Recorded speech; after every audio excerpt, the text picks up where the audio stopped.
Hello everyone, this is Harley from Garden FL, and today we are going to be making a video on ice cream beans and utilizing them in your agroforestry, food forest, or overall in your permaculture garden. So if you guys didn't know, the ice cream bean is part of the Inga family. This ice cream bean is actually Inga vera. Now these come from seedlings from a tree in Pine Island that belongs to John Painter. So these seedlings are actually very used to this area. They fruit very well and they're very productive. Now the reason why you want to include ice cream beans in your food forest, number one is that they are nitrogen fixing crop. As you know, ice cream beans are also very fast growing from seed, and also this being a food forest, it produces a really good delicious fruit that in the future I want to have lots of here at the farm. And not only that, but since it's so fast growing and having lots of them, as you see here's just a bucket of ice cream beans I have. They don't look as healthy because I haven't really been watering these, but this one I've been taking good care of, and I'm actually going to be planting it. Now I'm actually going to be planting it right here. And another reason why I really like ice cream beans is because they're also really drought tolerant and they can also handle floodings really well. So I'm going to show you some that I actually have planted here that have been here for about 7 months. Here's one ice cream bean that I planted about right when I moved here, which would be about 7 to 8 months. And as you see, it has grown so much. And also something that really surprised me is during the rainy season, this was actually flooded for quite a while, and I was really worried about the ice cream bean, but that's how I learned that they actually tolerate floodings pretty well. And like I said, they actually really like moist soil if they can get it. But as you see, this one is just growing really well, and this one will most likely be as chop and drop as it's near my longans and lychees. But I also am going to be planting more that I'm going to be used for fruiting purposes. So something about my farm is that I have actually tried to utilize ice cream bean in as many areas as I could. Now I have ice cream bean kind of growing in a lot of random areas, not really random, but just areas I kind of want to be able to fruit an ice cream bean or be able to chop it down in the future for chop and drop. As you see right back here, I actually have another ice cream bean that is a fairly good size and is actually growing really well. And this is actually another Inga vera ice cream bean. As you see, just really beautiful leaves on this one. This one stands about maybe, I would say, 4.5 feet tall. It actually has a really good height, but it's actually not my biggest one. This is actually my second to biggest one on here. So we're gonna proceed to the biggest ice cream bean that I have here on my farm. And this one will purposely be used for fruiting. And I'll also be, now I actually also transplanted a lot of ice cream beans out here to the agroforestry unit, but honestly they actually transplanted very bad because as you see, here's one of them, but I haven't been watering them much lately. But this one I actually can see that it's actually pushing on new growth, and we actually have a lot of water coming tomorrow. So I'm really happy that these will probably bounce back. It might take them a year or two to actually be better, but it's cool because I actually planted a lot of them all throughout the agroforestry unit, and these will most likely be used as chop and drop. As you see, here's another one that kind of took better than the other one, but as you see, nonetheless, these are just waiting to get hit by the spring rains, and overall these are just going to grow very good. As you see, I also have things like this is actually a FH83 banana, and then I also have things like yucca growing right beside. So I have a lot of things that can be used as chop and drop. As you see, more yucca. But we're actually going to go back here where we have our biggest ice cream bean, and I believe this is Inga vera, but I'm not too sure. Now I got this ice cream bean from my friend Leaf in West Palm Beach, so I believe it is Inga vera, but the leaves just look really big. As you see, this ice cream bean stands about 7 feet tall. It actually stands bigger than me, and recently I just trimmed back a lot of this oak growth that was really blocking the sun. So I'm really happy that I did that because now it gets full sun and I know it's going to take off. As you see, look at these leaves down here. These leaves are just really big, so it might be Inga vera, but it could be Inga spectabilis. I'm not too sure. I actually have spectabilis here too at the farm, and so we're going to take a look at the spectabilis later. But as you see, this is a new growth of the ice cream bean. As you see, it's just a very beautiful plant overall, and I believe this will fruit in a few years because of size. And we're going to take a look at the trunk. Actually, overall the trees is really beautiful. Let's go more down. And as you see, the trunk is actually very thick. Now I might have to do a pruning on some of these branches right here. But overall, this is just a really beautiful ice cream bean. And this one is actually the biggest one, like I said, on my property. And I'm not sure if it's Inga vera. I believe it's Inga vera. And I actually have a few varieties at my farm. I have Inga vera, Inga falufi, and Inga spectabilis. Oh, and also Inga edulis as well. So this is another row of agroforestry unit I have a few. This is mainly just all I known as As you see, these Anonas are coming back, and I have a mixture of Rolinias and different clustered apples. These are Rolinias. So this is just a row. And what I'm actually gonna do is I'm actually gonna plant ice cream beans in between these rows right here. As you see, I have some sugar apples actually right here, just coming out in new growth. As you see, so I really want something in between here that I'll be able to grow fast and also chop down to lay as chop and drop for my Anonas right to the side. Now, of course, I have many other things growing like sugar cane that I can also use to chop and drop in the future. Different bananas, those are all tall namas. I believe one of them is Sweetheart and another one is Praying Hands bananas.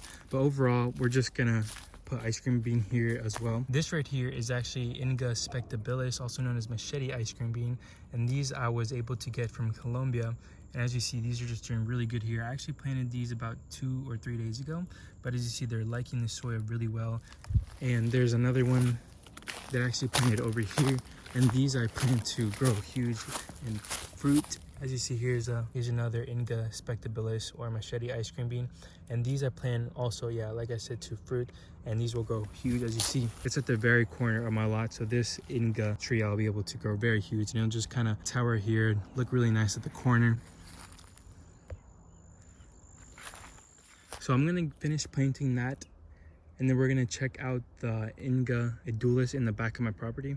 So we just finished planting this ice cream bean right here, the Inga vera, and this one will also get a lot of rain tomorrow. Like I said, we have a lot of rain coming tomorrow, and we're also gonna plant these actually over there in between those agroforestry rows that we just saw. But we're just gonna really quick go and see a few Ingas we have planted in the back. Now, actually something that I heard about Inga trees is that they perform really well if they have a cross-pollination with different species. Now, this could be true. Like I said, this is true for many other fruit trees, but I know some trees, but I also know some trees that are very big. That's what my friends have, and they have one variety and it's been flowering for them. So I'm not too sure overall on what's true, but it doesn't hurt to have a lot of different varieties at the farm. I'm just giving some water to these before I plant them. As you see, I have a lot of Ingas here at the farm, and I also have, and not only here, but also at my house, I have a lot. All these I actually got from John Painter. These are Inga vera, but these actually I got from a friend. These are another Inga, and I'll show you the variety name right here because I wasn't sure how to pronounce it, but it's Inga Filui. But as you see, they're right here, and I don't know too much about this variety, to be honest, but I'm really happy that, you know, they're growing in here. I kind of forgot about this pot, but I really have to spread these two around the farm as well. So this goes to show you that I really just have Ingas just planted all around the farm randomly. Now, this is something I saw in Colombia when I was in the rainforest. I really just saw Inga veras, or just Ingas in general, just planted everywhere, and they were just growing in random spots. So it was kind of cool to see that. So I kind of want that here too at my farm, you know, and overall they're just nitrogen fixtures. And so something I really like about this Inga edulis that we're about to go see is actually has some really cool foliage when it has new growth. You guys are going to see it right here. So as you see right here is the Inga edulis. Now, something I really like about the Inga edulis is this new red growth it kind of puts on. It has a really cool kind of like autumn color vibe, that fall vibe that you get with the new leaves. But as you see, this one too, this one actually suffered quite a bit in the cold weather that actually came, and it actually died back a bit, which I was very surprised. Now, I was just very used to raising the Inga veras that were very used to our cold snaps, and the Inga veras didn't really get affected, but these Inga edulis actually suffered quite a bit. But I'm just really happy that they're pushing out this beautiful new red growth. As you see, it's just really nice to see. And I didn't notice, but it's actually pushing out in multiple areas. As you see right back here, it's actually pushing out a new bud and going all the way down. As you see, the tree is just really good size. And I actually was gifted this by my friends at Sulcata Grove in Sarasota. So I'm really happy to get this because they actually grow quite a variety of Ingas over there in Sarasota. And as you know, me being in Bradenton, Sarasota and Bradenton are basically neighbors. So I'm really happy that, you know, we were able to share cool Inga varieties. So here I have the Inga veras, and I'm gonna plant about, I think about 6 Inga vera plants total in between just this straight row right here. I think that should be enough.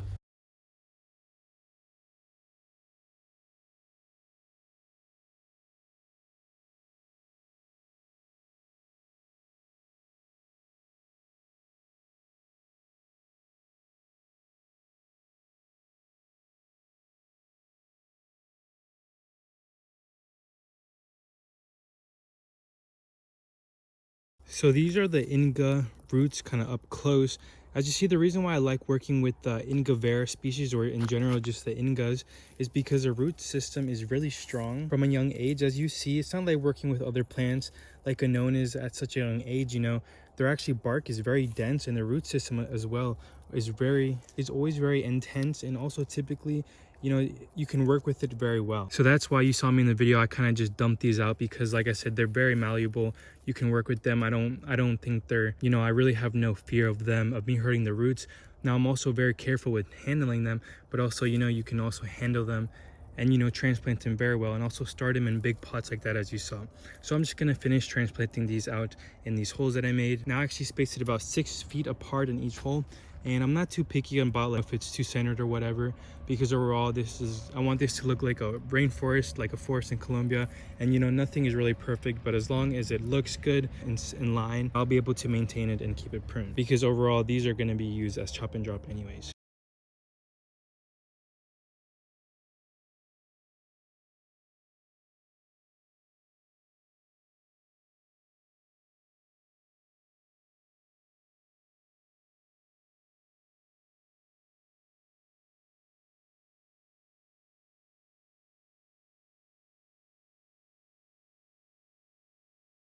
So this is the end result on how the ice cream beans turned out.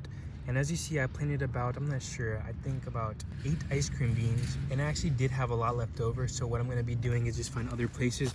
But as you see, just down the row, and I planted them about 6 feet apart. And come this spring, these will just blow up in size. Now I'm actually rushing to get a lot of these Inga veras just planted out here and just in different areas of the farm where they can benefit and just be used as chop and drop, because tomorrow we actually get a lot of rain, and we haven't got rain here in a while in Punta Gorda. So I just know that these are gonna connect very easily to the earth, and I just know overall that it's just gonna look really good. As you see, planted, here are the last 2. As you see, one right there, one right there. So I planted 1, 2, 3, 4, 5, 6, 7, 8. Okay, correct. So 8 ice cream beans here. Just like I said, all these ice cream beans are basically just in between these sugar apples and different anonas like custard apples and Berlinias. So I'm really excited, you know, that they're gonna have the support of the chop and drop of the Inga veras, that not only will regenerate the soil, but it will also provide good chop and drop material for these sugar apples. So thank you guys so much for watching this video on my Inga veras here at the farm. As time goes on, I'll update you guys on how they are doing. And I also planted a lot more here at the farm that I just didn't show you today. I planted a lot along the perimeter of my fence line, you know, just because I think it'd be cool to have big trees as a fence. And also, you know, who knows, there are more than likely fruits over in the future. You know what, I'm just going to show you that really quick, the Ingas I have at the fence line. So as you see right here is my fence line, and I actually have some Inga veras that are just planted. So they're planted pretty quietly, as I mean, you can't barely see them, but as you see, they're already pushing out new growth. And the thing I like most about Ingas is that you can plant them in areas where it gets pretty wet in your yard, or in areas where it gets drought, and they just are still able to survive.